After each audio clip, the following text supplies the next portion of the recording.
우리 과제는 왜 그러냐를 찾는 거예요. 지금 이명박 박근혜 마음에 안 드니까 갈아치우고 옛날 했던 사람들을 대통령 세우면 된다, 이게 아니에요.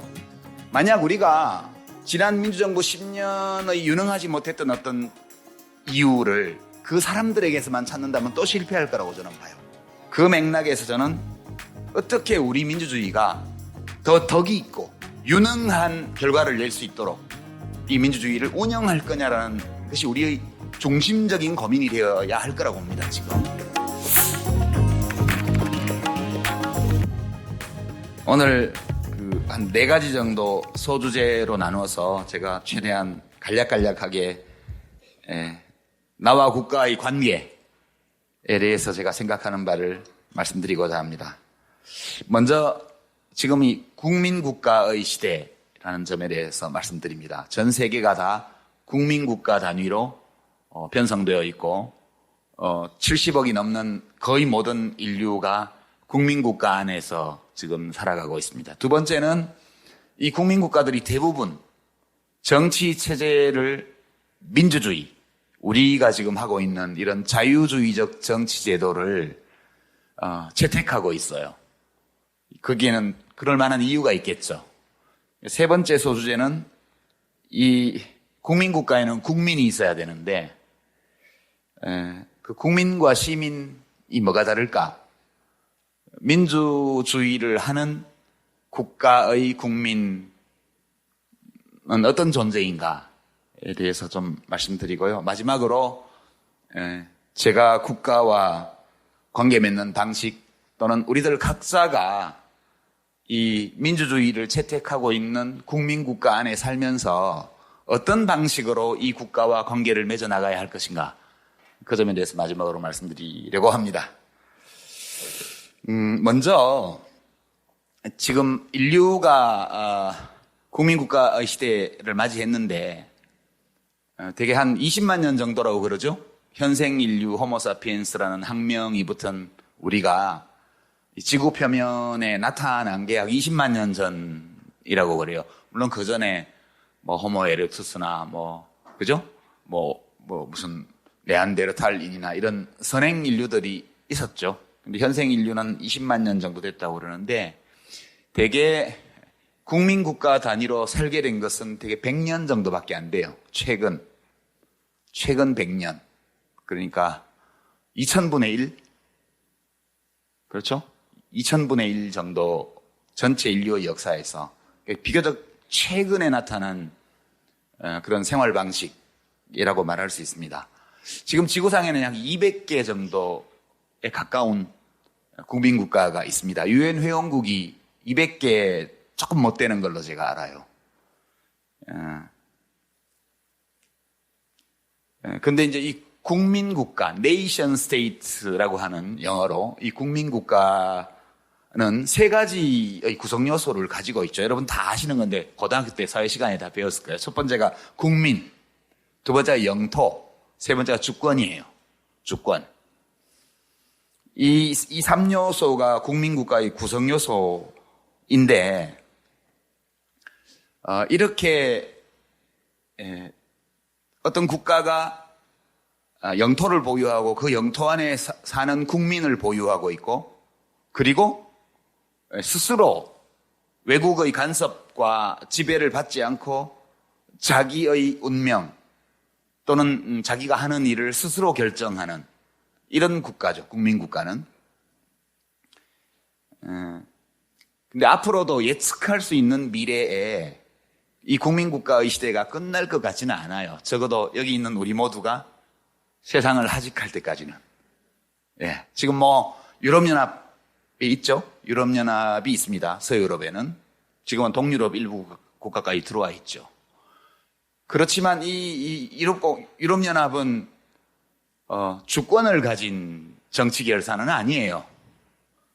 그 회원국들이 주권 국가고 이 회원국들이 합의하는 범위에서 일부 국가의 기능을 수행하죠.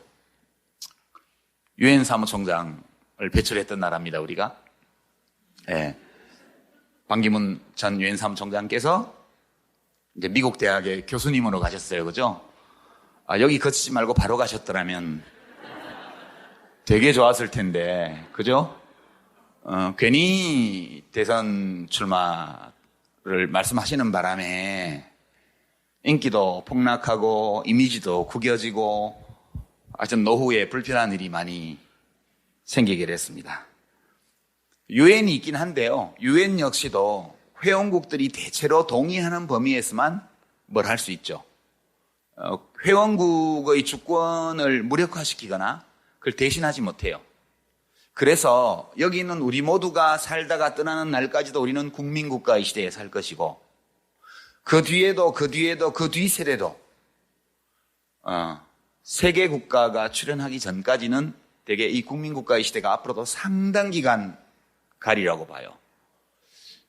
최근에 컨택트라는 영화가 개봉이 됐죠. 보신 분 아실지 모르겠지만 외계인이 쳐들어와서 그건 쳐들어온 건 아니고 거기는 그냥 선물을 주러 왔는데 쳐들어온 줄 알고 막 전쟁 준비를 막 하죠. 전쟁 준비를 하면서도 서로 막 싸웁니다. 이 호모사피엔스는 국민국가별로 미국하고 중국하고 뭐 어디하고 막 싸워요. 서로 견제하고. 그래서 만약 진짜 외계 생명체가 쳐들어와서 전 지구인이 똘똘 뭉쳐서 싸우지 않으면 안 되는 그런 상황이 되면 아마 세계 정부, 세계 국가가 출현하겠지만 그럴 가능성은 없죠. 없습니다. 왜냐하면 그 우주 공간을 단숨에 건너뛰어서 지구까지 올 정도의 과학기술 수준을 보유한 외계 생명체라면 우리하고 다를 거예요. 우리처럼 전쟁을 치거나 약탈을 하거나 이렇게 하지 않아요.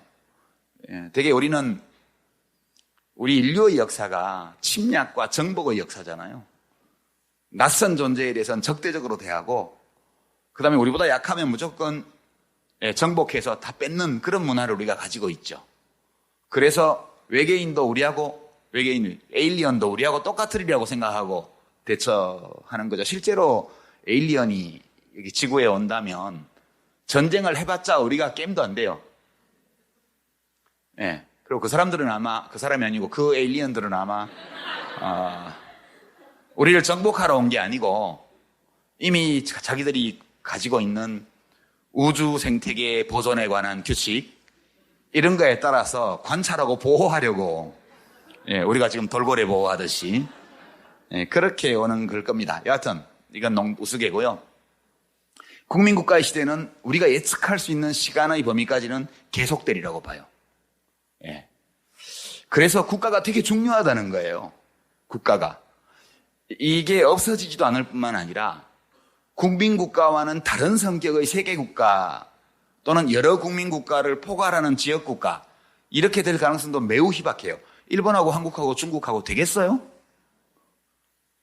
일본군 위안부 문제 하나 해결 못하고 독도 문제 하나 해결 못하는데요. 요만한 바위덩어리 섬 하나 가지고 싸우잖아요. 근데 어떻게 한 국가를 구성하겠어요? 그건 안 되는 일이에요. 그래서 국가가 정말 중요하다는 거예요. 이걸 피해갈 수 없다는 거예요. 사라지지 않을 거라는 거예요. 그 점을 우선 제가 말씀드립니다. 우리가 이 국민국가 안에서 우리도 살 것이고 우리의 아이들, 우리의 선주들 또 살 것이기 때문에 되게 중요하다. 우리가 어떤 국민국가를 만드느냐가 우리 삶에서 매우 중요하다. 그 말씀을 우선 드리고요. 두 번째는 이 대부분의 국민국가들이 민주공화국이에요. 민주공화국. 일부 지역에는 다른 게 좀 있죠. 근데 지금 왕정을 하는 나라는 중동 지역에 좀 많죠. 아랍에미레이트 이런 거요. 에미레이트라는 건 왕국이라는 뜻이에요. 에미르가 왕이거든요. 왕의 나라에서 에미레이트예요. 그 6개가 합쳐서 유나이티드, 그죠? 유나이티드 아랍 에미레이트. 그래서 UAE. UAE가 그거예요. 왕국이에요. 카타르도 왕국이고요. 왕을 뽑지도 않고 대통령을 뽑지도 않아요. 왕국이고요. 바누아투, 바누아투인가? 이런 데들, 어디죠? 그 세계 제일 부자, 무슨 그런 부자왕 있는 나라 있죠. 그런 나라들, 있고, 중국은 민주공화국이 아니죠. 중국은 자기들은 신민주주의라고 얘기를 하는데, 공산당, 일당 독재국가예요. 확실하죠? 북한은 사회주의 국가라고 말하기도 어렵고 그냥 전체주의 국가라고 말을 해두죠. 이런 국가들이 일부 잔존하고 있어요. 잔존, 그야말로 잔존. 이미 민주공화국이라는 이 국가체제 또는 정치체제가 문명의 대세가 되었습니다. 이렇게 된 게 아직 25년 정도밖에 안 돼요. 1990년 무렵에 소련 동유럽 사회주의 국가들이 해체되면서 비로소 이 민주공화국이라는 국가 시스템이 문명의 대세가 되었습니다. 앞으로 이걸 대체할 수 있는 더 나은 또는 이것과는 다른 정치체제가 출현할 가능성도 거의 없습니다. 그러면 이게 문명의 대세가 된 데는 그만한 이유가 있을 거 아니에요. 그러니까 우리가 제도, 이게 왜 그러면 민주주의가 대세가 됐냐 하면 전쟁에서 이겨서 그래요. 전쟁에서 이겨가지고요. 1차 세계대전 때 추축국, 독일 이런 데들이 이겼으면 이렇게 안 됐겠죠. 제1차 세계대전 때 오스만 제국, 그죠? 오스만 제국도 독일 편이었고요. 합스부르크 제국도 독일 편이었잖아요. 근데 그 제국들과 독일도 제국이었고요. 그게 다 민주주의 국가에 패배했습니다. 그러면서 제국이 해체되었고 독일은 민주공화국 체제로 바뀌었고 오스만 제국은 해체되었고 합스부르크, 그러니까 오스트리아, 헝가리 이중제국도 해체됐습니다. 그러면서 민족 자결주의라는 게 나왔죠. 제국이 해체되고 대체할 수 있는 다른 질서가 없으니까 각 민족들이 모여서 국가를 만들고 자기들의 운명을 자기가 결정하는 대로 가야 된다. 이게 민족 자결주의인데 그게 미국 쪽에서 나온 거잖아요. 우드로 윌슨 대통령이요. 그걸 우리가 오해해가지고 일본 제국주의에서 우리 민족이 이제 해방되는 걸 지지하는 건 줄 알고 막 양복점에서 옷 빌려 입고 막 가잖아요. 우리 독립투사들도 가고 베트남 호치민도 가고 파리 강화회 이런 데 가서 복도에서 출입증을 못 받아가지고 회의장에는 들어가 보지도 못하고 쫓겨나오죠. 그죠? 그게 민족 자결주의예요. 이제 그때부터 국민국가가 본격적으로 형성되기 시작했고 그리고 1990년대 이후에 대부분의 나라들이 민주공화국을 채택하게 됐습니다. 만약 2차 대전 때 독일이 이겼으면, 일본이 이겼으면, 이탈리아가 이겼으면 그러면 히틀러, 무솔리니, 일본 천황이 지배하는 세계가 됐겠죠. 결국은 민주주의 정치 체제를 가진 나라들이 전쟁에 이긴 거예요. 이 나라들이 왜 전쟁에 이겼을까 하면 이 체제가 더 경쟁력이 있는 체제였기 때문이라는 거예요. 한 사회, 한 국가의 경쟁력은 결국은 물리적 충돌을 동반한 전쟁 상황으로 갈 때 그 나라의 사람들의 능력과 자원과 지식과 정보와 이 모든 전쟁에 필요한 자원들을 얼마큼 효율적으로 동원하고 조직할 수 있냐, 거기 달린 거거든요. 그러니까 이 체제가 더 우월했다는 뜻입니다. 꼭 침팬지 수컷끼리 겨뤄가지고 이긴 침팬지가 그 그룹을 다 지배하잖아요. 그런 것처럼 이 민주주의 정치 체제를 가진 나라들이 두 차례의 글로벌한 전쟁에서 승리했기 때문에 이게 대세가 된 거예요. 이 승리의 원인은 이 체제가 우월하기 때문에 좋든 안 좋든 그건 각자의 취향의 문제지만 객관적으로 보면 이게 우월한 체제예요. 근데 이 민주주의의 우월성이 어디서 오냐 하면요, 되게 민주주의는 세 가지, 제가 요새 3자를 좋아해요. 뭐든지 세 가지가 나오더라고요. 민주주의는 세 가지 층위가 있습니다. 층위 또는 디멘전, 차원이 있어요. 또는 구성요소가 있습니다. 팩터. 그러니까 제일 첫 번째는 원리 또는 원칙이고요. 두 번째는 제도고요. 세 번째는 의식이에요. 이 민주주의의 기본 원칙은 여러분 다 아시지만 인민주권 또는 주권재민, 헌법 제1조에 나와 있는 거예요. 두 번째가 법치주의. 이 원칙에서는 제일 중요한 게 법치주의. 임의적인 명령에 의해서 통치하는 것이 아니고 민주적 절차를 통해서 확정되고 널리 공포되어서 모든 사람이 알고 있는 법에 따라서 권력을 행사하도록 하는 게 법치주의입니다. 국민이 법 지키는 게 아니고요. 세 번째는 기본권의 불가침. 그러니까 시민의 기본권은 법으로 제한할 수는 있지만 그런 경우에도 본질적 내용은 침해할 수 없도록 하는 거예요. 그러니까 개인들이 타인의 자유와 권리를 부당하게 침해하지 않는 한 자기가 원하는 모든 일을 할 수 있어야 된다는 거예요. 이 기본권을 인정해 주는 거. 이 세 가지가 제가 생각하기에는 민주주의 정치제도의 기본 원리 또는 기본 정신이라고 말할 수 있습니다. 우리 헌법도 똑같이 되어 있습니다. 이거하고. 두 번째는 제도인데요. 제도는 크게 보면 다수결, 집단적 의사결정을 할 때는 다수결로 한다. 이게 선거제도에 다 들어와 있습니다. 또는 입법기관의 의사규칙, 이게 다 들어와 있어요. 두 번째는 권력의 제한, 분산, 상호견제. 이게 임기가 있고요. 한번 뽑혀도 때가 되면 나가야 돼요. 그 다음에 삼권분립. 저 알잖아요. 대통령이 개판치니까 국회가 탄핵하고 헌법재판소에서 탄핵을 인용하냐 기각하냐. 이렇게 행정부, 입법부, 사법부가 서로 따로 존재하면서 어느 한쪽이 뭐 잘못하는 걸 다른 쪽이 견제하고 교정할 수 있도록 그렇게 해뒀습니다. 권력의 제한, 분산, 상호견제. 이게 핵심이에요. 그러니까 민주주의의 제도적 측면을 보면 이거는 다수의 지배를 확정해 주는 거 하나 하고, 그다음에 그 다수의 지배가 무제한적으로 아무 곳에나 아무 방식으로나 갈 수 없도록 그 다수결을 통해서 권력을 획득한 자들이 아무 짓이든 지가 하고 싶은 걸 할 수 없도록 하기 위해서 쪼개고 나누고 서로 대립하게 만들어 놓은 거예요. 이거는 결국은 시민들을 권력에서 보호하기 위한 제도입니다. 그렇게 돼 있고요. 그 다음에 세 번째 차원이 의식이에요. 이게 똑같은 민주주의 헌법과 똑같은 민주주의 제도를 가지고 있는 나라들 사이에 차이가 있죠.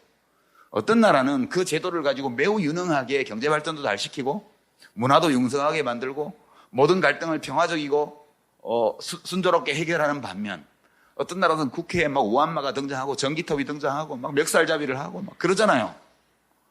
그리고 시민들의 요구를 잘 담아내지도 못하고 경제 발전도 잘 못 시키고 또 사람들이 이 권리도 제대로 보장을 안 해주는 나라도 있어요. 우리나라와 독일은 제도 면에서 우리는 대통령제, 거기는 내각제, 또 국회의원 선거제도 면에서도 우리는 단순 다수제, 1등 하는 사람이 혼자만 당선되는 거. 독일은 정당들이 지지표를 얻은 비율만큼 의석을 가지는 이런 제도적인 차이가 있어요. 그렇지만 큰 틀에서 보면 주권 재민, 그죠? 그 다음에 법치주의, 또 불가침의 기본권을 보장하는 거, 이거 다 똑같고요. 다수결 원칙적으로는 똑같아요. 권력의 제한, 분산, 상호견제 이것도 동일해요. 구체적인 양상은 다르지만. 근데 독일 민주주의와 우리 민주주의를 비교하면 차이가 굉장히 크잖아요. 독일은 독일 연방의회에서 의결해가지고 노동자, 근로자 대표들이, 그러니까 직원 대표들이 기업 이사회에 다 참여하도록 돼 있어요. 우리나라는 그렇게 한다면 막 반시장주의, 친북 좌빨, 사회주의 온갖 얘기 다 나오잖아요. 요즘 보면 경제성장률도 독일이 우리보다 더 높아요. 고용률도 더 높고요. 실업률은 더 낮아요. 1인당 국민소득 물론 더 높아요, 우리보다. 일하는 시간은 우리의 3분의 2밖에 안 돼요. 훨씬 더 유능하게 잘하잖아요. 이 차이가 어디서 오는 걸까? 보면 그것이 민주주의를 대하는 또는 민주주의 정치제도를 활용하는 의식과 관행, 여기에 차이가 굉장히 큽니다. 물론 독일도요, 원래 잘했던 거 아니에요. 지금 우리 하는 것보다 훨씬 못했어, 옛날에는. 1919년도에 민주공화국을 처음 만들고 나서 1차 대전 지고 나서 딱 15년 동안밖에 못했어요. 그리고 나치가 들어왔는데 히틀러를 연방 총리로 뽑아줬잖아요. 나치당을 제1당으로 만들어줬잖아요. 진짜 완전 사이코패스에 정신이 이상한 사람을 연방 총리로 뽑아서 무제한적 권력을 준 거예요. 우리가 무슨 물을 큰 그릇에 가두면 물이 깨끗해진다고 주장하는 이상한 사람이나, 또는 출근도 안 하는 이상한 대통령을 뽑았지만 그래도 히틀러만큼 나쁘진 않아요. 이 이야기는 우리도 그러니까 독일 민주주의가 왜 실패했냐 하면, 독일은 지금 국가에서 돈을 지원해서 각 주요 정당들이 다 재단을 하나씩 만들었고, 그 재단의 운영비 95% 이상을 국고에서 지원해주고 그 재단들이 시민 정치 교육을 다 해요. 자기들이 옳다고 생각하는 바대로. 기민련도 재단이 있고요. 아데나워 재단이요. 삼인당도 재단이 있죠. 예, 프리드리히 에버트 재단. 녹색당도 재단이 있습니다. 하임리히 벨 재단. 다 자기들이 좋아하는 사람들 이름을 붙였어요. 재단에. 기사연이라고 더 보수적인 당, 기민련보다 거기는 한스 아이델 재단이라고 있고요. 다 자기들의 이념을 대표하는 정치가 지식인 이름을 붙인 거예요. 그 사람들이 주요 도시에 다 사무소와 강연장을 만들어 놓고요. 무료 시민 강좌를 엄청 열어요. 왜 그랬냐 하면 독일 국민들이 나치를 경험하고 나서 민주주의자가 부족하면 민주주의를 제대로 할 수 없다. 이 교훈을 얻은 거예요. 민주주의는 민주주의자가 있어야 제대로 운영할 수 있는 거예요. 민주주의가 뭔지 알고 이 원리를 이해하고 이 제도의 중요성을 확신하고 그리고 어떻게 하면 이 제도를 잘할 수 있을지 계속 고민하는 그런 시민들이 있어야만 제대로 할 수 있다. 그래서 우리가 독일이나 이런 소위 선진 민주주의 국가라고 우리가 보통 말하는 이 나라들과 우리의 가장 큰 차이는 시민의식과 행동 양식의 차이예요. 우리 제도가 못한 건 아니라고 봐요, 저는. 제도는 서로 다르지만 동등해요. 질적으로. 그래서 말씀드리고요. 민주주의는 대체로 그렇게 원칙, 원리, 제도, 의식과 관행 이 세 가지 승리가 있다는 거예요. 이 세 개가 합쳐져서 그 나라 민주주의의 수준을 결정하고 그 국민국가의 문명적 수준을 결정한다. 그 점을 말씀드립니다. 세 번째는 국민, 시민에 관한 건데요. 국민은 저절로 되죠. 국민은 그냥 대한민국에 태어나면 국민이에요. 그죠? 그냥 대통령은 나라님이야, 대통령은 임금님이야 이렇게 생각하는 사람도 국민이에요. 대통령은 국민의 머슴이야, 우리를 위해서 일해주는 사람이야, 내가 주권자야 이렇게 생각하는 사람도 국민이에요. 국민은 민주주의의 주체가 아니에요. 그냥 국민국가의 구성요소예요. 시민은 뭐냐? 시민은 자기가 국민으로서 어떤 권리를 가지고 있으며 어떤 의무를 다 해야 되는지 알고 그 의무를 적극적으로 수행하고 그 권리를 능동적으로 행사하는 사람을 하는 국민을 우리가 보통 시민이라고 얘기해요. 정치학적 개념으로요. 여러분들은 다 국민이고 또 시민이시죠? 예. 그러면 왜 이런 시민들이 있는 나라에서 민주주의 정치 제도가 그 국민 국가의 문명적 수준을 높이는 쪽으로 작용한다고 제가 생각하냐 하면 국가는 사람들이 만드는 거기 때문에 사람들의 생각과 욕망을 반영해요. 그러니까 되게 우리나라가 발전해온 과정을 보면 우리 인간들의 욕구 중에서 제일 기본적인 게 뭐예요? 먹고 마시고 잠자고 이런 거잖아요. 생리적 욕구요. 이게 제일 강력하고 원초적이에요. 그거보다 그 못지않게 원초적인 게 안전에 대한 욕구예요. 누구에겐가 목숨이나 건강이나 재산이나 이런 것을 빼앗길 위험을 싫어하고 그리고 그런 위험 때문에 불안해하는 거 싫어해요. 안전에 대한 욕구가 그다음 강력합니다. 그 위에 밥만 먹고 안전하다고 행복한 건 아니니까 어딘가에 속해 있으면서 사람들과 교감을 나누고 사랑받고 싶은 마음이 있죠. 그래서 사람들은 어딘가 속하려고 그래요. 끊임없이 어딘가 속하려고 그러고 내가 속해 있는 데와 그렇지 않은 데를 구분하려고 그래요. 예. 여러분도 속한 집단이 많죠? 남자, 여자 이것도 있고요. 뭐 경상도, 전라도 또는 대한민국과 일본 이런 것도 있고요. 그다음에 뭐 여러 기준에 의해서 뭐 직모와 곱슬머리 이렇게 나눌 수도 있을 거고요. 하여튼 사람들은 그걸 계속해서 나눠요. 왜 나누냐 하면 나눌 게 없으면 나눌 거리를 찾아서 나눠져요. 어떤 정당이 어떤 일로 싸워서 분열하고 나면 그러면 분열해 나간 정당들은 또 단결하냐면 안 그래요. 그 안에서 또 파벌이 또 생기죠. 좌파 우파 보수 중도 진보 이렇게 또 생깁니다. 끊임없이 나누게 돼요. 왜 그러냐 하면 어딘가 속해 있고 싶은 거예요. 자기가 확실히 속한 곳에서 교감하고 사랑받고 싶은 거죠. 그 욕망이 있고요. 그 위에가 존경받고 존중받고 싶은 욕구예요. 사람들한테 인정받고 싶어 하는 거예요. 이거 엄청 강력합니다.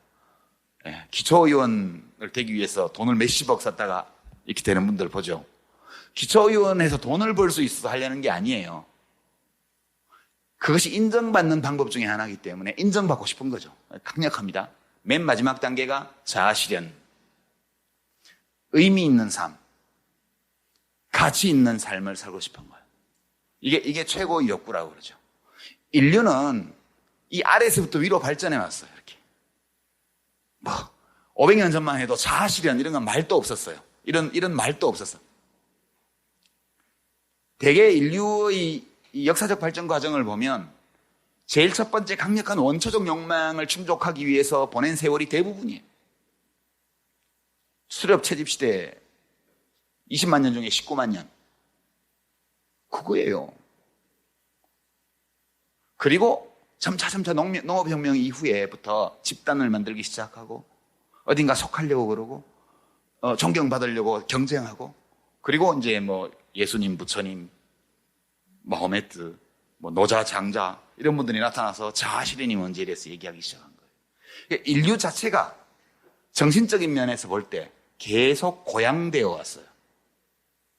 발전했다기보다는 우리 인간이 원래부터 가지고 있는 욕망들 가운데 가장 긴급한 것부터 가장 고차원적인 것까지 순차적으로 실현하면서 지금까지 왔다고 봐요. 우리 대한민국도 마찬가지거든요. 그러니까 단순히 국가를 구성하는 부속품으로서의 국민이 아니고요. 자기의 권리를 알고 의무를 다하려는 의지를 가진 시민이라고 한다면 이 자아실현의 욕구를 가진 사람들이에요. 존중받고 싶어하는 욕망을 가진 사람들이에요. 한마디로 깨어있는 사람들이죠. 이게. 그래서 스스로 판단하고 자기가 세운 도덕적 준칙에 따라서 행동하고 그리고 주권자로서 자기가 가진 권리를 누려야 마땅한 권리를 적극적으로 찾으려고 하는 사람들이요. 이 사람들이 얼마큼 많고 얼마큼 확실하게 시민으로서의 자부심을 가지고 있으며 얼마만큼의 참여를 하고 얼마만큼의 능력을 발휘하느냐가 그 민주주의의 수준을 결정해 준다.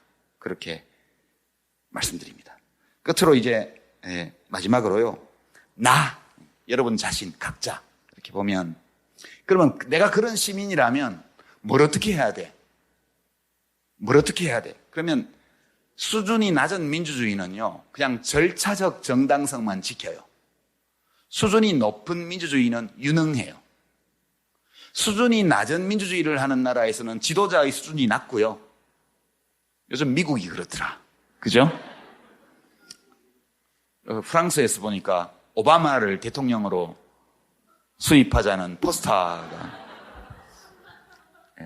2017년 프랑스 대통령으로 오바마를 취직시키자 그런 캠페인이 벌어지고 있던데 오바마가 굉장히 훌륭한 지도자였다는 뜻입니다. 그게 국민의 평균보다 훨씬 더 높은 수준의 리더였어요.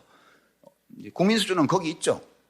이번에는 그보다 훨씬 못한 사람을 뽑은 거죠. 원래 어느 나라나 다 그래요. 그럴 때 민주주의가 좋은 결과를 낳으려면 그러니까 민주주의 정치 제도는 그 자체로서 가치가 있는 거지만 진짜 가치를 제대로 발휘하려면 이 민주주의 정치 제도를 통해서 좋은 결과를 내야 돼요. 그 사회가. 이거를 이제 옛날부터 이 논쟁이 있었거든요. 민주주의는 좋기는 한데 유능하다는 증거, 좋은 결과를 낳는다는 증거가 없어. 중우 정치로 타락하게 돼. 그래서 아리스토텔레스를 500명의 시민들이 모여가지고 직접 투표로 사형시켜 버렸잖아요. 수많은 애국자를 도편추방제도 투표를 통해서 내쫓았잖아요. 아테네 민주주의는 좋은 결과를 낼 때도 있었지만 아테네의 번영을 구가했던 기원전 5세기 그때 한 50년 동안만 유능한 체제였고요. 그 다음부터 엉망이 됐어요. 그래서 결국 나라가 망했잖아요. 그래서 소크라테스가 민주주의에 희생되었는데 그 제자인 플라톤이 좋아할 리가 없죠. 플라톤은 민주주의를 싫어했어요. 이 사람은 철학자가 왕이 돼야 된다 이렇게 얘기를 했는데 이거를 좀 전문 용어로 하면 현능, 그러니까 메리토크라시라고 그래요. 메리토크라시, 메리트라는 거, 메리트라는 거는 덕이 있고 유능한 걸 말하는 거예요. 이 메리토크라시라는 거는 인기 좋은 사람이 지도자가 되는 게 아니고 훌륭하고 유능한 사람이 지도자가 되어야 된다는 사고방식이에요. 민주주의가 잘못 가면 덕이 없고 무능한 권력자를 선출하게 돼요. 민주주의가 잘 작동하면 유능하고 덕이 있는 사람을 지도자로 선출하게 돼요. 우리 과제는 우리가 가지고 있는 이 세계 수준에 비추어서 하나도 빠질 게 없는 우리의 민주주의 제도를 어떻게 운용해야 이것이 메리토크라시, 그러니까 현명하고 능력 있는 사람이 통치하는 것과 같은 효과를 내게 할 거냐. 그게 우리 민주주의의 과제라고 저는 생각을 해요. 참여정부, 국민의 정부, 민주정부였죠. 아주 민주적인 정부였습니다. 대통령들이 민주주의의 원리 원칙과 법을 지키려고 무지하게 노력했던 정부예요. 그러나 그 정부 10년 동안에 국민들의 삶의 격차가 엄청 벌어졌잖아요. 모든 경제 지표를 보아도 IMF 위기 극복을 하느라고 고생했던 그때부터 시작해서 지금까지 계속해서 격차가 확대되어 왔습니다. 유능하지 못했다는 거예요. 민주주의를 그 규칙을 열심히 따르고 민주주의의 규칙과 법을 존중하려고 대통령들이 노력했지만 우리 대한민국의 민주주의가 유능하게 작동 못한 거예요. 우리 과제는 왜 그러냐를 찾는 거예요, 지금. 다시 이명박 박근혜 마음에 안 드니까 갈아치우고 옛날 했던 사람들을 대통령 세우면 된다. 이게 아니에요. 만약 우리가 지난 민주정부 10년의 유능하지 못했던 어떤 이유를 그 사람들에게서만 찾는다면 또 실패할 거라고 저는 봐요.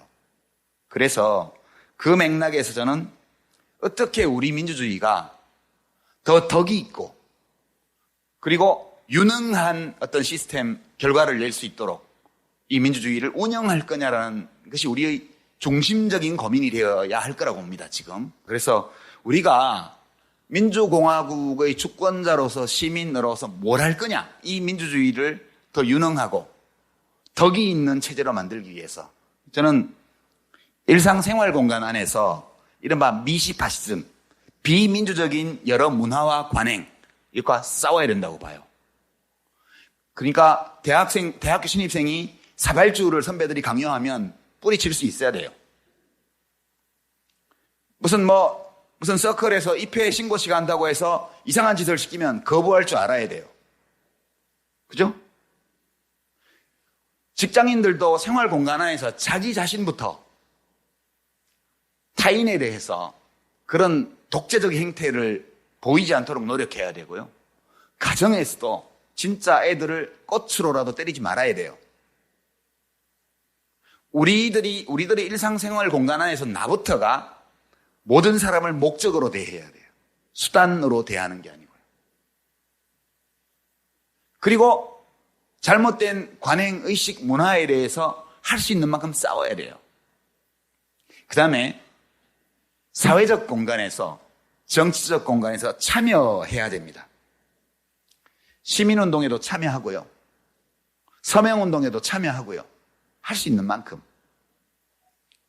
그리고 정당에도 참여해야 되고 선거에도 참여해야 합니다. 아무리 똑똑하고 현명한 국민이 많으면 뭐예요? 참여 안 하면. 그러면 이 민주주의 정치제도는 소수의 권력자들이 그런 민주공화국의 주권자로서의 의식과 자긍심이 부족한 사람들을 조작하고 동원해서 권력을 재생산하고 사익을 취하는 그런 도구로 전락하게 되죠. 이걸로 강연은 마치고요.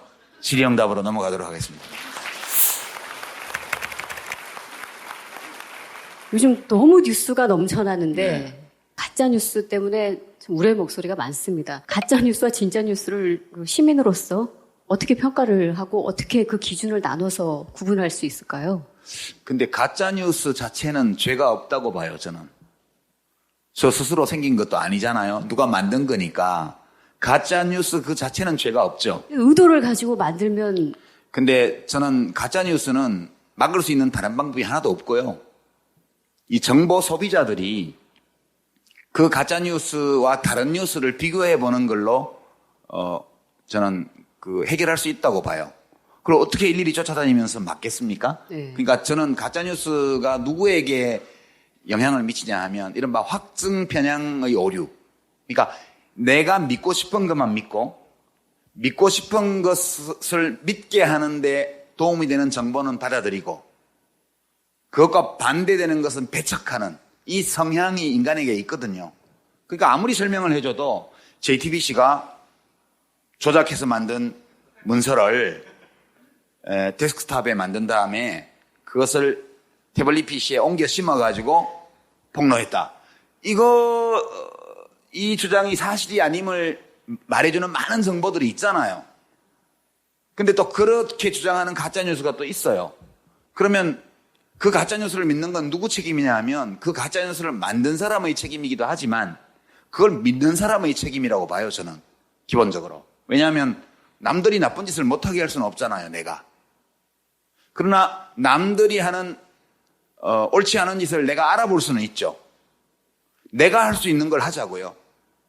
그러니까 저는 뭐 가짜뉴스 시민들 스스로가 극복할 수 있다고 봐요. 그걸 못하면 되게 멍청한 거죠. 근데 정말 우려되는 거는 뭐 당연히 수용자 입장에서 무분별하게 뉴스를 받아들이는 태도를 지향하고 스스로 뉴스를 좀 비교 분석해서 받아들이는 그런 연습과 교육이 좀 필요하다는데 동의를 하는데 그 책에도 나오지만 나이가 들수록 본능적으로 사람은 보수화가 된다고 말씀하셨잖아요. 그리고 우리가 실제로 광장에 나가보면 광장과 시청 앞 광장은 너무나 사뭇 다른 분위기이기 때문에 이미 보수화가 진행이 돼 있고 또 더 이상 변화를 요구하지 않는 그 세대들에게 이 구분할 수 있는 뭐라고 표현해야 될까요? 변화가 올까요? 그게 근데 왜냐하면 수없이 많은 증거와 팩트들이 있는데도 불구하고 그걸 믿지 않으려고 하는 분위기. 그거 잘 안 된다 하더라고요. 예. 요즘 제가 일종의 기시감을 느끼는데요. 집안에 그 태극기 집회 나가는 어르신이 있는 집들이 꽤 있죠. 아무리 며느리가 말리고 아들이 말리고 손주가 말려도 안 듣고 꽁꽁 싸매고 방한복 입고 태극기 하나 챙겨서 나가시잖아요. 그러면 가족들이 걱정이 많아요. 이게 1980년대에 운동권 청년이 하나 있는 집안의 문제하고 비슷해요. 네. 어머, 저 집 할아버지가 태극기 집회 나간대. 뭐 어쩌면 좋아. 그 집 걱정 많겠다. 이런 거요. 그 집 아들이 운동권이래. 아유, 그 엄마 걱정 많겠네. 이런 거잖아요. 외견상 비슷해요. 네. 아무리 얘기를 해도 안 들어요. 어쩔 수 없죠. 네. 어떻게 하겠어요, 그거를? 그냥 우리는 도리를 지키는 것으로 아버님, 할아버지, 그게 아니에요. 이 뉴스도 좀 보세요. 거기까지 하고요. 그래도 안 되면 그 어르신 인생인데 어떻게 하겠어요? 누가 대신 책임져 줄 수가 없잖아요. 그래서 밥이라도 잘 드시고 다니게 용돈 챙겨드리고 그렇게 하는 게 맞겠죠. 네. 거기서 또 들게 되는 질문은요. 그 애국심에 관한 이야기도 책에 나옵니다. 애국심은 과연 순수한 것인가라는 질문부터 시작해서 그러니까 촛불 집회에 나오는 시민들과 이른바 태극기 집회, 친박 보수단체에 나오는 분들, 시민들과 그 주장하는 바는 비슷합니다. 그러니까 우리나라를 위해서 걱정되는 마음에 이 자리에 나오게 됐다. 그렇다면 그 애국심의 차이는 어디에 있는가? 똑같아요. 예. 적어도 애국심은 감정이잖아요. 그러니까 애국심 그 자체는 배타적 감정이에요. 내가 사랑해야 될 나라와 그렇지 않은 나라의 존재가 있어야 돼요. 이 세상에 우리나라뿐이 없다면 그것은 애국심이라는 표현이 아니라 다른 말로 우리가 표현할 거예요. 사랑해서는 안 될 다른 나라가 있고 사랑해야 될 우리나라가 있고, 그래서 애국심은 되게 배타적인 감정이에요. 이 배타성을 갖고 있기 때문에 때로 굉장히 위험한 괴물이 되기도 하죠. 예. 애국심, 애국의 이름으로 저지르는 범죄가 엄청 많잖아요. 근데 이제 우리 내부로만 보게 되면 태극기 집회에 가는 할아버지들도 애국자예요. 촛불 집회 가는 젊은이들도 애국자예요. 왜냐하면 감정이기 때문에요. 주관적인 거거든요. 이 두 집단의 차이는 뭐냐 하면 어떻게 하는 것이 애국이냐에 대한 판단이 다른 거예요. 그리고 주관적 감정의 내용을 각자 결정하는 거니까 어느 한쪽은 옳고 어느 한쪽은 아니다라고 말하기는 어렵죠. 그러니까 서로 존중해 줘야 마땅한 거죠. 넌 그렇게 하는 게 애국이라고 생각해? 난 생각이 다른데? 난 박근혜를 쫓아내는 게 애국이라고 생각해. 난 박근혜를 지키는 게 애국이라고 생각해. 애국하는 방법의 차이가 있는 거예요. 그러니까 그거는 서로 존중해야 마땅하고요. 그래서 경찰이 서로 존중하도록 차벽으로, 아니 사람 벽으로 이렇게 갈라놓잖아요. 근데 그 폴리스 라인을 깨고 나가서 난투극을 벌이지 않잖아요. 훌륭하다고 봐요, 저는. 우리나라가 이 정도까지 성숙했구나. 그죠? 그 두 집회가 동시에 있어도 저는 무방하다고 보고요. 그것이 매우 정상적인 거라고 봐요. 그 자기가 옳다고 믿는 애국의 방법, 이것을 타인에게 강제하기 위해서 폭력을 행사하는 순간부터 뭐가 잘못되는 거예요. 태극기로 막 때리시잖아요. 태극기. 네. 그러니까 그 옆에 가지 말아야죠. 또는 촛불 집회를 하는 분들이 태극기 촛불을 들면 안 될까? 이 깃봉에 LED 촛불을 넣어서 작은 태극기를 달고 그렇게 하면 좋을 것 같아요.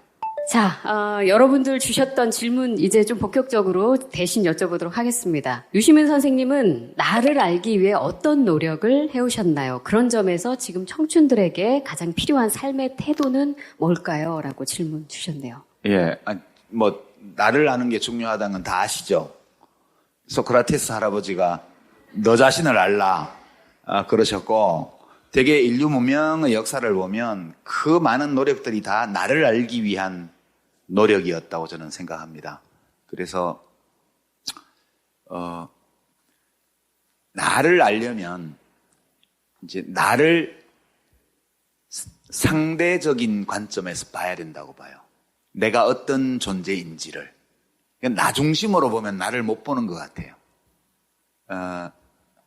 세뮤엘 헌팅턴이라는 분이 쓴 문명의 충돌이라는 유명한 책이 있어요. 1990년대 중반에 나왔는데요. 거기 보면 이제 천동설이라는 패러다임에서 지동설로 바뀐 그런 인식의 변화에 대한 서술이 나오는데 그게 되게 중요한 문제라고 봅니다, 저는. 그러니까 나를 중심에 놓고 나의 관점에서 나를 보면 나를 알 수 없다고 생각해요. 나에게서 벗어나서, 그러니까 우리가 지구가 어떻게 생겼는지 알게 된 게 우주선을 쏴서 알게 된 거잖아요. 지구는 프로다. 한 번도 지구에서 발을 못 대면, 그러니까 대기권 밖에서 지구를 못 보면 밖에서 지구가 어떻게 보이는지 몰라요. 나를 알 수 없는 거죠.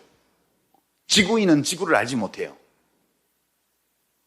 그리고 칼 세이건이라는 유명한 그 과학자가 나사를 설득을 해가지고 보이전가 뭔가 하여튼 무인 우주선 우주를 향해서 쏜 거예요. 그게 태양계를 거의 벗어날 무렵에 카메라를 돌려가지고 지구를 한번 찍어달라고 엄청 설득을 했대요. 그게 기술적으로도 좀 어렵고 비용도 들어서 나사에서는 꺼렸대는데, 그래서 탁 보이죠, 이혼가. 하여튼 거기서 찍은 사진이 그게 창백한 푸른 점이에요. 그러니까 명왕성 근처인가 가서 뒤쪽으로 해서 지구를 보고 사진을 찍어서 그걸 전송했는데, 깜깜한 어둠 속에 창백한 푸른 점 보이는 게 지구예요. 지구가 그렇게 보잘것없다는 거예요.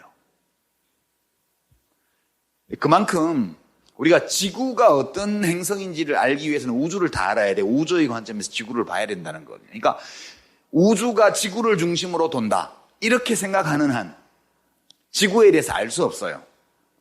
그러니까 나를 중심으로 생각해서는 절대로 자기를 볼 수 없습니다. 그래서 저는 이제 저를 알기 위해서 먼저 인간이 어떤 존재인지에 대해서 공부를 하려고 노력했어요. 그러니까 인간이 어떤 존재를 알려면 생명이 뭔지를 알아야 되고, 자연을 알아야 되고, 자연을 이해하려다 보면 우주를 알아야 돼요. 그러니까 결국은 호모사피엔스라는 이름이 붙은 한 동물 종의 일원이에요, 우리가. 그래서 이제 우리들 각자는 그 종이 가지고 있는 보편적 특성을 다 가지고 있어요. 우리가 가지고 있는 보편적 특성이 뭔지 알아야 되고요. 그게 우리 본성이거든요. 그 다음에 모든 종의 개체들은 특유의 변이를 가지고 있어요. 변이. 생물학적으로는 변이라고 그러는데요. 어떤 얼룩말은 다리가 좀 짧고, 어떤 얼룩말은 스트라이프가 좀 넓고, 이런 게 변이예요. 어떤 얼룩말은 귀가 좀 더 커서 잘 듣고. 우리들 각자는 변이를 가지고 있어요. 그게 나의 개성이거든요.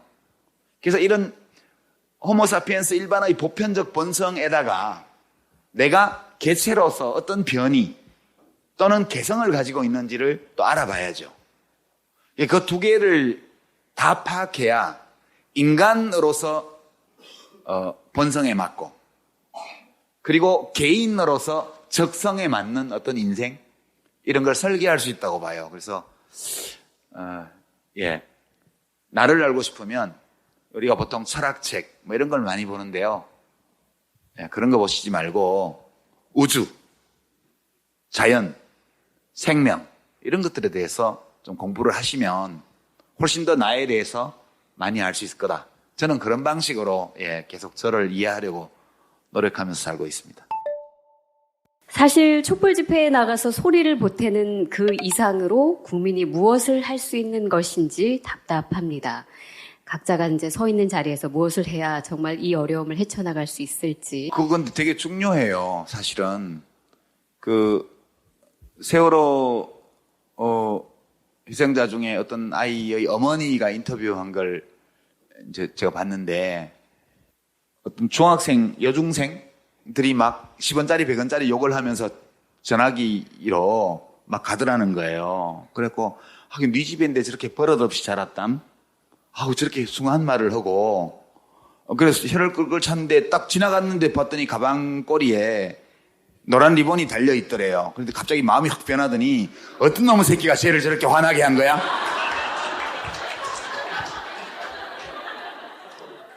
왜 그런 변화가 일어났을까요? 그게 연대감 때문이거든요. 연대감을 느끼면 그 사람 입장에서 생각해 주게 돼요. 그래서 우리가 아무것도 아닌 것 같지만 가방 지퍼에 노란 리본을 달거나 차 뒷유리창에 노란 리본을 붙이거나 이렇게 해서 서로 보잖아요. 서로 볼 때 내가 느끼는 이 감정, 내가 하는 이 생각을 하는 사람들이 저기도 있구나라고 느낄 때 우리가 서로 격려가 되거든요. 또 용기를 얻게 되고요. 그래서 그렇게 사소한 작은 것들을 할 수 있는 걸 하는 게 출발이라고 저는 생각합니다. 그런 걸 하다 보면 그게 즐겁게 느껴지고요. 즐겁게 느껴지면 또 더 많이 하게 되거든요. 그 다음에 할 수 있는 게 또 눈에 보여요. 그래서 자기의 일상적인 생활 공간 속에서 삶의 일상적인 리듬을 지켜가면서 거기서 조금씩 가지를 쳐서 할 수 있는 거 이런 걸 해나가면 재밌어요. 그거 그 앞에 앞차에 왜 끼어들어 이러면서 화를 내려다가 갑자기 뒷유리창에 노란 리본이 딱 보이면 깜빡이나 튀고 들어오지. 깜빡이 켰으면 내가 비켜줬을 거 아니야. 몰라. 왜 갑자기 끼어들고 그래. 이렇게 생각이 바뀝니다. 그게 좋은 거예요. 탄핵이 이제 인용을 확신하셨고 또 만약에 기각이 된다 해도 이제 12월이니까. 근데 만약에 인용이 된다. 우리 이제 그렇게 믿고 있으니까 조기 대선을 치러야 되는데 이 국가란 무엇인가 이 책에도 그럼 누가 지도자가 되어야 하는가에 대한 이야기가 담겨 있습니다. 근데 그 부분은 저도 참 흥미롭게 봤는데 왜냐하면 우리가 이제 지도자를 뽑아야 하기 때문이죠. 그래서 어디에서 그런 말씀 하셨더라고요. 그러니까 대통령은 유권자에게 발견되는 거래요. 그래서 우리는 지금 서로들 자기가 지도자가 되겠다고 뛰고 있는 그 많은 사람들 가운데 어떤 점을 발견해서 사람을 뽑아야 되는 걸까요? 근데 그거는 이제 시대에 따라서 상황에 따라서 시민들이 요구하는 게 좀씩 다르고, 그리고 자기가 요구하는 지금 이 시기에 긴급하게 요구하는 거를 잘해줄 것 같은 사람에게 마음이 가기 마련이거든요. 근데 사실 뭐 어떤 걸 해주길 원하는지는 각자 다르리라고 봐요. 다만 제가 지금 중요하게 여기는 건 두 가지인데요. 첫 번째는 민주주의 규칙을 바로 세워야 됩니다. 민주주의 규칙을요. 그러니까 권력자들이 법을 지키는 거예요. 법에 따라서 통치하는 거예요. 이 원칙, 민주주의의 기본 원칙, 법치주의의 원리, 이거를 확고히 세워내는 게 우선적으로 중요하다고 보고요. 이게 민주공화국의 기본 질서를 새로 세우고 확고히 하는 거예요. 두 번째는 격차 해소예요. 격차 해소요. 그러니까 지금 너무 살기 힘든 분들, 이 비정규직 노동자들, 중소기업 근로자들, 자영업 하는 분들, 이런 분들이 숨 좀 쉴 수 있도록 최소한 좀 경제정책을 바꾸는 거예요. 그러니까 특히 중산층과 하위소득계층의 가처분 소득을 올려주고 그분들의 일자리를 좀 안정시키는 거예요. 이게 지금 제일 중요한 시대적 과제라고 생각해서, 근데 정권 교체를 할 수만 있다면 그렇게 누가 되든 큰 차이 있을까? 그런 이 두 가지면 모두에서. 그래서 지금 야권의 후보들은 다 괜찮은 것 같아요. 네, 그냥 아무나 돼도 좋을 것 같아요. 이제 마무리 제가 말씀 잠깐 드리고 이제 마치는 걸로 하겠습니다. 이게 사실 국가란 무엇인가 이 책은 뭐 6년 만에 제가 개정판을 썼는데요. 그냥 다른 것보다 국가가 뭐지 이렇게 궁금해하는 분들이 이미 옛날 옛적부터 그걸 고민했던 어떤 분들이 남겨놓은 대답을 최대한 많이 볼 수 있도록 제가 정리를 한 책이에요, 원래. 근데 원래 정치를 할 때 썼던 책이기 때문에 그걸로 손님을 싹 끌어들여서 뒷부분에 제가 하고 싶은 얘기를 막 했죠. 그런 책인데 정치를 그만둔 입장에서 그 뒷부분은 이제 소용이 없어졌는데 앞부분이 좀 아까웠어요. 그거를 주워 모으느라고 내 나름으로는 바쁜 와중에 열심히 노력해서 주워 모은 건데 그냥 버리기는 좀 아깝다. 되게 맛있는 음식은 아니지만 그래도 기초대사량을 충족해 줄 수 있는 정도의 영양가는 들어있는 음식이니까 약간 접시를 바꿔 담고 좀 소스를 좀 바꾸고 간도 좀 맞추고 이렇게 하면 사람들에게 필요한 책이 되지 않을까 해서 개정심판을 쓰게 됐고요. 뭐 국가에 대한 고민, 생각, 토론 이런 것들이 이 시기에만 필요한 건 아니죠. 우리가 늘 어느 나라에서 태어났냐가 우리 인생의 최소한 반을 결정해요. 여러분들 북한에 태어났다고 가정해 보세요. 밤낮으로 어버이 수령님 외쳐야 살아남을 수 있어요. 그렇잖아요. 휴전선 이남에서 태어났던 것만 해도 상대적으로 굉장히 큰 행운이에요. 레바논이나 시리아나 소말리아에 안 태어난 게 얼마나 큰 행운이게요. 그래서 우리가 몸담고 살아가는, 내가 선택한 것은 아니지만 출생이라는 운명 때문에 얽히게 된 이 국민국가를 정말 인간의 본성에 맞는 훌륭한 국가로 만들어 나가는 것이 내 삶에서, 우리들 각자의 삶에서 되게 중요하다. 그런 말씀 다시 한번 드리고 싶고요. 능력이 큰 사람은 크게, 능력이 작은 사람은 작게, 돈 많은 사람은 돈으로요, 지식 있는 사람은 지식으로요, 마음밖에 없는 사람은 마음으로요. 무엇이든 자기가 가지고 있는 어떤 귀한 것을 우리가 살고 있는 이 국민국가 대한민국을 더 훌륭한 나라로 만드는 일에 넣을 수 있다고 저는 봐요. 여유가 많은 분은 많이 넣으시고요. 살기에 여유가 부족한 분은 작게 넣으셔도 돼요. 중요한 것은 내가 내 삶을 지켜나가면서 할 수 있는 만큼 내가 한다. 그런 자부심을 갖는 것이 이 민주공화국의 시민으로서 되게 중요하고 귀한 것이다. 그 말씀 드리면서 남들이 얼마나 많이 하고 있는지와 비교하시지 말고요. 많이 하는 사람 보시면 저 사람은 많이 할 수 있는 형편이 되나 보다. 그리고 나는 내 형편을 생각할 때 이런 방식으로 요만큼 할래. 많이 하고 적게 하고가 중요한 게 아니고요.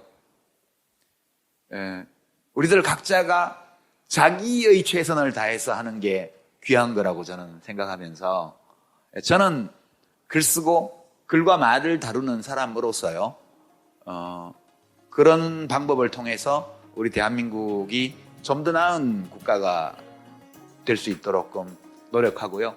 여러분들도 다 여러분 각자의 방식으로 다양한 공간에서 우리 대한민국이 대통령부터 시작해서 평범한 서민에 이르기까지 다 서로를 존중하고 존중받고 그리고 모든 일을 다 이룰 수는 없겠으나 노력한 만큼 무언가를 이루어가는 그런 나라가 될 수 있도록 힘을 모아 나갔으면 합니다. 이런 교장 선생님 훈화 같은 말로 마치도록 하겠습니다. 네, 감사합니다.